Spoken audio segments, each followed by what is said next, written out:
오사나와 베제탁의 Q&A. 안녕하세요. 오늘 저희 Q&A 시작해 보도록 하겠습니다. 여러분, 영화 보면요, 친구라는 영화랑 말죽거리 잔혹사란 영화, 이런 영화를 보면 교사들에게 매맞는 학생들이 있잖아요. 그런데 요즘은 그런 걸 정말 상상도 할 수가 없잖아요.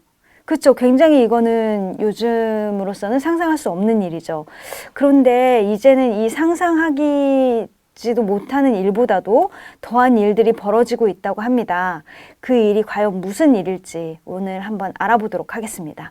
국장님, 어떤 기사죠? 네, 작년 5월 17일 날 쓴 기사입니다. 반년이 좀 넘었죠. 네. 매맞고 성폭행까지 학생 인권만 있고 교사 인권은 없다. 이런 제목으로 썼습니다.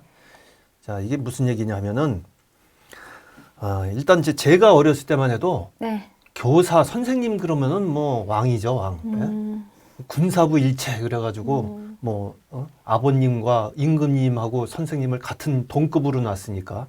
그러니까 그 아까 말씀하신 것처럼 옛날에는 때리면 맞아야 되고 뭐 주먹으로 뭐 얼굴 때리는 것도 뭐 다반사였어요. 그땐 뭐 때리면 맞아야 되고 뭐 여학생들을 또 이 성추행하는 것도 굉장히 많았어요. 막 괜히 이렇게 격려해 주는 것처럼 하면서 이렇게 안기도 하고 괜히 등 쓰다듬기도 하고 막 이런 식으로 하여튼 그것도 성추행이죠. 본인은 싫은데. 네네네. 그래가지고 막 그런 일들이 다반사였는데 그때는 그래도 뭐 학부모님들이나 학생이 뭐 거기다 대고서 뭐라고 할 만한 사회 분위기도 아니었고 그걸 당연하게 여겼어요. 그냥 뭐 그러려니.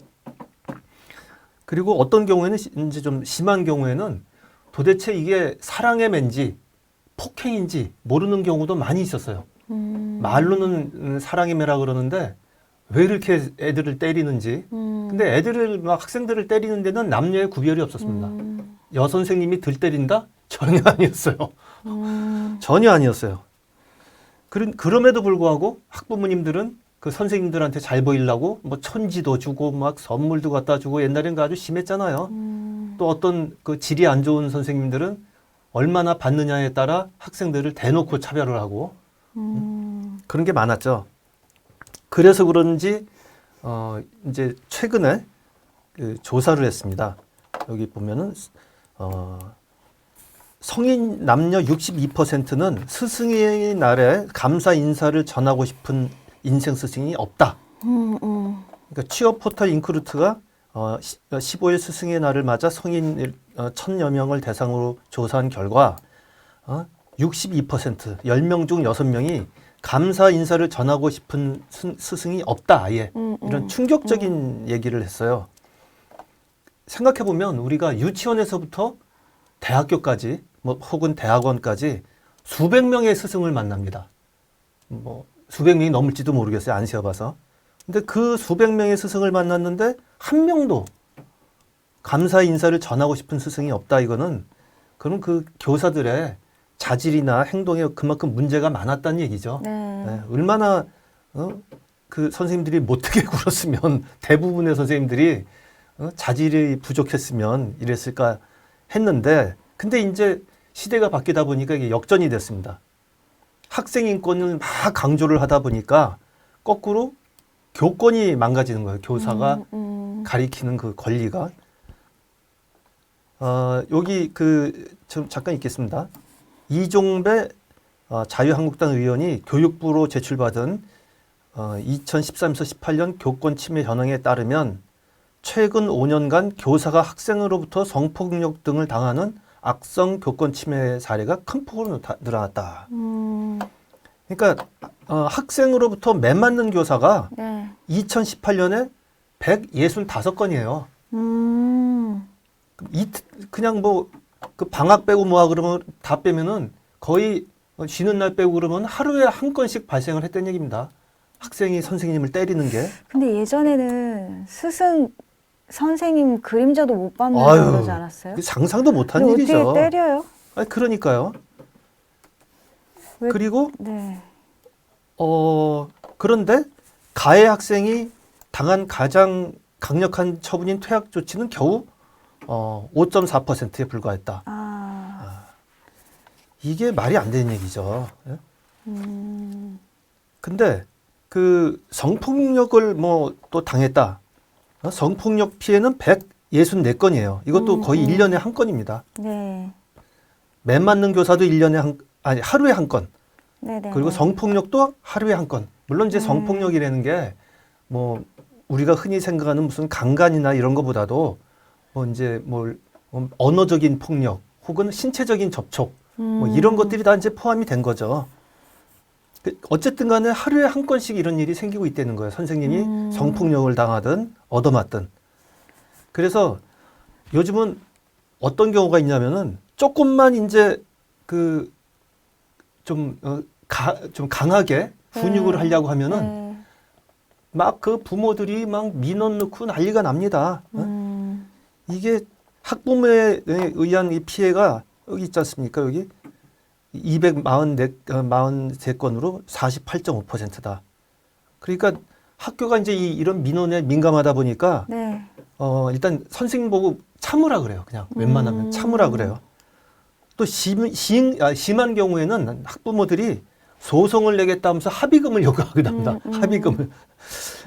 하도 이제 이렇게 하다 보니까 어떤 안타까운 일까지 생겼냐면은 교권 침해 피해 사례가 많아지니까 피해를 보장한다는 보험 상품이 등장을 했어요.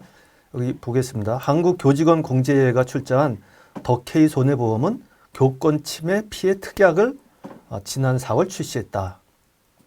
폭행을 당할 경우 위로금을 주고 소송 비용도 지원해 주는데 지난해에만 4천 명 가까이 가입을 했다는 얘기입니다. 참 슬픈 얘기입니다. 예? 그러니까 이렇게 된 거에는 교사 스스로가 자업자득인 측면도 있지만 학부모들이 특히 문제입니다. 이 학부모들 때문에 자기 자식 귀한 줄은 알지만 그 자식들도 버릇없이 키워지는 거거든요. 이 학교라는 데가 반드시 무슨 학문을 배우고 뭘 공부만 하는 데가 아니고 사회생활을 배우는 것도 굉장히 큽니다. 집단생활, 사회생활, 단체생활. 그러면은 학교에서 남을 존중하고 배려하고 이런 거를 다 같이 배워야 되는데 그런 신성한 배움의 터인 학교에서 학생 인권만 주장을 하고 교사나 교권은 다 망가져가고 유린되고 무시당하면 결과는 어떻게 되느냐.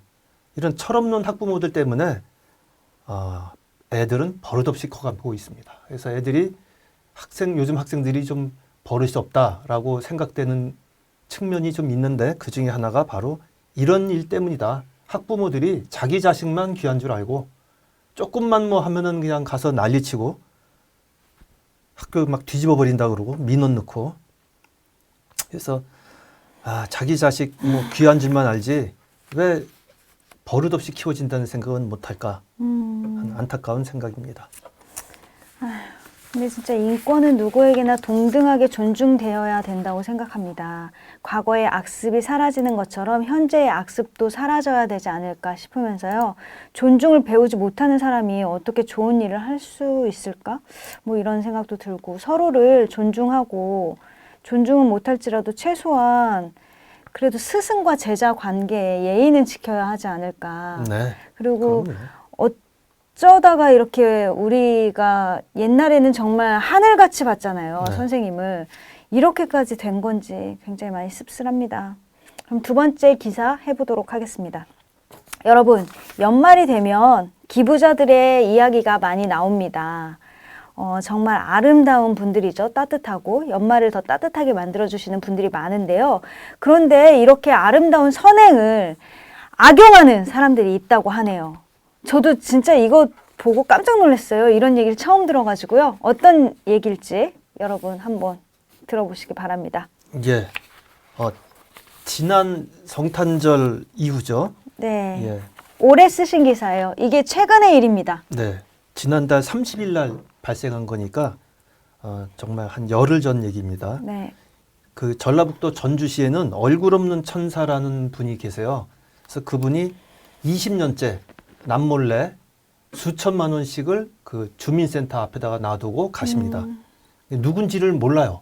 전혀. 그래가지고 이날도 30일 날 이날도 그 천사분이 노송동 주민센터에 전화를 해서 거기 이제 천사공원이라고 조그맣게 있어요. 그 주민센터 앞에. 거기에 천사공원 내에 희망을 주는 나무 밑에다가 놔뒀으니까 가봐라. 이제 전화를 했어요. 그래서 이제 직원 3명이 갔는데 없는 거예요. 그래서 이제 막 당황했겠죠. 네. 그 기부하신 분도 아니 그럴 리가 없다. 뭐 잘 찾아봐라 그래가지고 결국은 이제 경찰에 신고를 했어요. 그랬는데 이 전주에 얼굴 없는 천사란 분이 2000년 4월에 58만 원 4천 원을 놓고 간 것을 시작으로 해서 20차례에 걸쳐서 그동안에 6억 834만 원을 기부를 했답니다. 우와, 많다. 그렇죠. 그래서 작년에도 그 전해에도 5천만 원 정도를 기부를 하셨대요. 네. 지폐 천장하고 뭐 저금통 이렇게 해가지고. 그랬는데 그 분이 그런 거를 하는 걸 알고 어떤 사람들이 훔쳐간 거죠. 그 성금 상자에 발이 달려서 지가 어디 간 건 아닐 거고. 근데 다행스럽게도 경찰이 불과 4시간 만에 잡았습니다. 그리고 그 훔쳐간 6천여만 원도 회수를 다 했어요. 다행이네요. 예. 그래서 이제 그다음 그 사람들은 다 이제 구속이 됐는데 그들이 어떻게 그걸 가져갔대요? 그러니까 차를 2, 3일 동안 거기다 주차를 해가지고 지키고 있었던 거예요. 현장을. 기다렸구나. 예, 예. 돈이 오기를. 잠복하다가 그래서 잠복하다가 범행을 저질렀는데 근데 CCTV가 있었던 건가? CCTV가 아니고요. 네. 그 사람들이 이제 자기 딴에 머리를 쓴다고 번호판에다가 물 묻은 휴지로 이렇게 붙여서 가렸대요. 근데 거기 이제 지역 주민이 이상하니까 계속 차가 있는데 차 번호는 또 이상하게 휴지로 가려놨어요. 그래서 차 번호를 적어놨대요. 이상해서. 어머. 그래서 금방 잡은 거예요. 오히려 더 티가 났구나. 그래서. 그리고 못 보던 차가 계속 있으면은 사람들이 거기 뭐 상인이나 이런 사람들이 보면 좀 이상하잖아요. 못 보던 네. 차 갑자기. 그래서 저는 이제 처음에 이 귀한 기부금을 훔쳐간 사람이 얼마나 돈 없고 배가 고프고 굶주리고 막 가난하고 그랬으면은 그 돈을 훔쳐갈 생각을 했을까? 그러니까 완전히 장발장 같은 범죄 아닌가 생각을 했는데 실상이 그 정반대였습니다. 그걸 왜 훔쳐갔냐면은 한 사람이 컴퓨터 가게를 하는 수리점 사장님이에요. 근데 점포를 하나 더 내려고. 그래서 한 명을 꼬드겨서 그 범행을 저지른 거랍니다. 네네네. 그럼 이 사람은 차도 있고 자기 점포도 있는 사장님이에요. 사장님이 이런 도둑질을 한 겁니다. 아주 그냥 참 어이가 없잖아요. 그러니까 그 어느 정도 먹고 살만한 사람이 열심히 그냥 자기가 일을 하면은 충분히 먹고 살만한데 더 잘 살라고 이런 귀한 성금을 훔쳐갔다는 그런 얘기를 듣고 옛날에 속담이 이런 속담이 있습니다. 문둥이 콧구멍에 박힌 마느시도 파먹는다. 이런 아주 딱 충분히 그럴 만한 사람이다라고 생각이 들어요. 그래서 완전히 이거는 사장님 철면피 도둑이다. 그래서 저는 이 사람들한테 묻고 싶은 게 경찰에 잡힐 거라 생각은 안 했을까? 아니 우리나라가 CCTV니 뭐니 이게 그렇게 잘 돼 있는데 그리고 돈이 없는 것도 아닌데 왜 그 돈을 훔치려고 그랬을까?